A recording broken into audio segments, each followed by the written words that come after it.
Hello दोस्तों, नमस्कार। Static GK में विश्व विरासत स्थल का ये पार्ट 2 है और आज हम लोग इस वीडियो में देखने वाले हैं भारत के 15 विश्व विरासत स्थल। तो आइए शुरू करते हैं आगरा का किला से।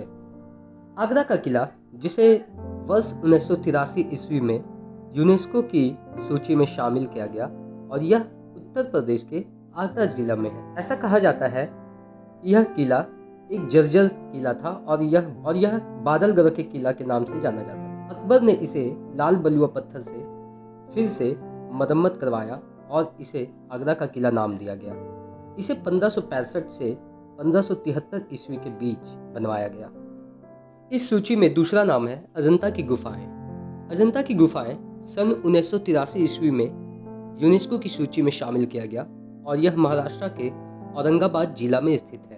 ऐसा कहा जाता है कि इसमें कुल 29 गुफाएं थीं, लेकिन वर्तमान में मात्र 6 गुफा ही शेष है और इसे हरिसेन नामक एक सामंत ने बनवाया था, जो कि द्वितीय शताब्दी ईसा पूर्व के हैं। इस सूची में तीसरा नाम है एलोरा की गुफाएं। इसे भी यूनेस्को सूची में 1983 ईस्वी में शामिल किया गया, जो कि महाराष्ट्र के औरंगाबाद जिला में ही है और इसे राष्ट्रकूट वंश के शासकों ने बनवाया था। एलोरा भारतीय पाषाण शिल्प स्थापत्य कला का एक शार है और यहाँ 34 गुफाएं उपलब्ध हैं, जिसमें हिंदू के 17, बौद्ध धर्म के 12 और जैन धर्म के 5 गुफा मंदिर बने हैं। यह 5वीं से 10वीं शताब्दी के बीच बनी है।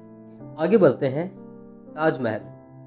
ताजमहल, जिसे 1983 ईस्वी में यूनेस्को की सूची में शामिल किया गया और यह उत्तर प्रदेश के आगरा में यमुना नदी के दक्षिणी तट पर सफ़ेद संगमरमर से बनाया गया एक मकबरा है और इसे 1632 ईस्वी में मुगल सम्राट शाहजहां द्वारा अपनी बेहद खास पत्नी मुमताज महल के लिए बनवाया था। इस सूची में 5वां नाम है महाबलीपुरम के स्मारक का, जिसे सन 1984 ईस्वी में यूनेस्को की सूची में शामिल किया गया।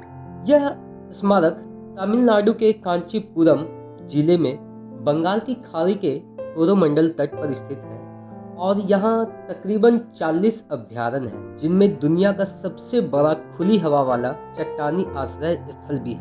आइए आगे बढ़ते हैं और इस सूची में छठा नाम है सूर्य मंदिर का। कोणार्क का ये सूर्य मंदिर, जिसे विश्व विरासत सूची में यूनेस्को की सूची में सन 1984 ईस्वी में शामिल किया गया और ये उड़ीसा के पुरी जिले में स्थित है। कोणार्क के सूर्य मंदिर का निर्माण लाल रंग के बलुआ पत्थर तथा काले ग्रेनाइट के पत्थर से हुआ है और ऐसा माना जाता है कि यह मंदिर का निर्माण 1253 ईस्वी से 1260 ईस्वी के बीच हुआ है और इसे गंग वंश के तत्कालीन राजा सामंत राजा नरसिंह देव द्वारा बनवाया गया था। चलिए आगे बढ़ते हैं। अगला नाम है मानस वन्यजीव अभ्यारण्य का, जिसे सन 1985 ईस्वी में यूनेस्को की सूची में शामिल किया गया। यह असम के 5 जिला को कवर करता है और इसे 1 अक्टूबर 1928 ईस्वी को वन्यजीव अभ्यारण्य का दर्जा दिया गया और इस वन्यजीव अभ्यारण्य को 391 किलोमीटर स्क्वायर क्षेत्र के अंतर्गत बनाया गया है। मानस राष्ट्रीय उद्यान या मानस वन्यजीव अभ्यारण्य असम, भारत में स्थित एक राष्ट्रीय उद्यान है। यह अभ्यारण्य यूनेस्को द्वारा घोषित एक प्राकृतिक विश्व धरोहर स्थल है, जो कि बाघ के लिए आरक्षित परियोजना, हाथियों के लिए आरक्षित क्षेत्र, एक आरक्षित जीव मंडल है। हिमालय की तलहटी में स्थित यह अभ्यारण्य भूटान के रॉयल मानस नेशनल पार्क से काफ़ी निकट है। अगला नाम है काजीरंगा राष्ट्रीय उद्यान का, जिसे 1985 ईस्वी में यूनेस्को की सूची में शामिल किया गया और यह असम के गोलाघाट जिले में स्थित है। यह उद्यान एक सींग वाले गेंडा के लिए विशेष रूप से प्रसिद्ध है। Kaziranga national park 430 kilometre square क्षेत्र में फैला है, जो कि 1908 ईस्वी में काजीरंगा को एक पूर्ण रूप से आरक्षित वन घोषित किया गया था और उसके बाद 1916 ईस्वी में काजीरंगा खेल अभ्यारण्य के रूप में नामित किया गया और फाइनली 1950 ईस्वी में इसका नाम बदलकर काजीरंगा वन्यजीव अभ्यारण्य कर दिया गया। नेक्स्ट बात करते हैं हम लोग केवलादेव राष्ट्रीय उद्यान का, जिसे सन 1985 ईस्वी में यूनेस्को की सूची में शामिल किया गया और यह राजस्थान के भरतपुर जिले में स्थित है। इस राष्ट्रीय उद्यान को 28.73 किलोमीटर स्क्वायर के एरिया में बसाया गया है और इसे 1982 ईस्वी में राष्ट्रीय उद्यान का दर्जा प्राप्त हुआ। केवलादेव राष्ट्रीय उद्यान या जिसे केवलादेव घना राष्ट्रीय उद्यान के भी नाम से जानते हैं, ये भारत के राजस्थान में स्थित एक विख्यात पक्षी अभयारण्य है।